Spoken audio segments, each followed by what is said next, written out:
Ilmu tahap perkembangan manusia dalam psikologi. Psikologi tahap perkembangan manusia merupakan ilmu yang mempelajari perkembangan kejiwaan manusia dari semenjak lahir, bayi, anak-anak, remaja, dewasa hingga tua, di mana pada setiap fase memiliki ciri-ciri khas tersendiri. Untuk lebih detailnya, disimak 10 tahap perkembangan manusia dalam psikologi.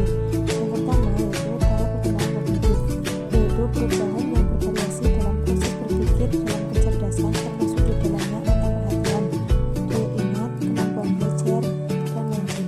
Yang kedua, tahap perkembangan psikologi atau emosional, yaitu tahap perkembangan seseorang berupa perkembangan berkomunikasi secara emosional, memahami diri sendiri, kemampuan untuk memahami perasaan individu lain, pengetahuan dengan individu lain, keterampilan, dan lain-lain. Yang ketiga, tahap perkembangan seorang bayi. Periode ini disebut juga dengan tahap perkembangan sensorik awal, karena individu biasa melihat bayi memasukkan segala sesuatu ke dalam mulutnya.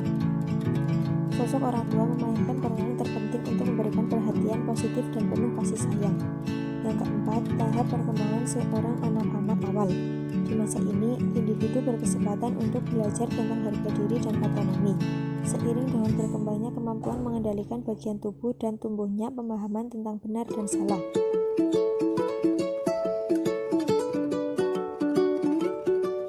Yang kelima, tahap perkembangan seorang usia bermain. Pada periode ini, individu biasanya memasukkan gambaran tentang individu dewasa di sekitarnya dan secara inisiatif dibawa dalam situasi bermain. Yang keenam, tahap perkembangan seorang usia sekolah. Periode ini sering disebut juga dengan periode laten, karena individu sepintas hanya menunjukkan tahap perkembangan seseorang. Keterampilan baru yang dikembangkan selama periode ini mengarah pada sikap industri. Yang ketujuh, tahap perkembangan seorang remaja. Dalam periode ini, individu bukan lagi anak, tetapi belum menjadi dewasa. Hidup berubah sangat kompleks karena individu berusaha mencari identitasnya, berjuang dalam interaksi psikologi, dan bergulat dengan persoalan-persoalan moral. Yang kedelapan, tahap perkembangan seorang dewasa awal.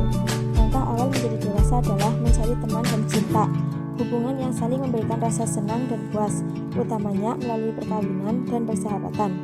Keberhasilan di stage ini memberikan keintiman di level yang dalam. Yang kesembilan, perkembangan seorang dewasa awal. Masa ini dianggap penting karena dalam periode inilah individu cenderung penuh dengan pekerjaan yang kreatif dan bermakna. Yang 10, tahap perkembangan seorang dewasa akhir. Individu berusia lanjut yang bisa melihat kembali masa-masa yang telah dilaluinya dengan bahagia, merasa tercukupi, dan merasa bagus. Demikian yang dapat saya sampaikan. Semoga menjadi wawasan berkualitas. Sampai jumpa. Terima kasih.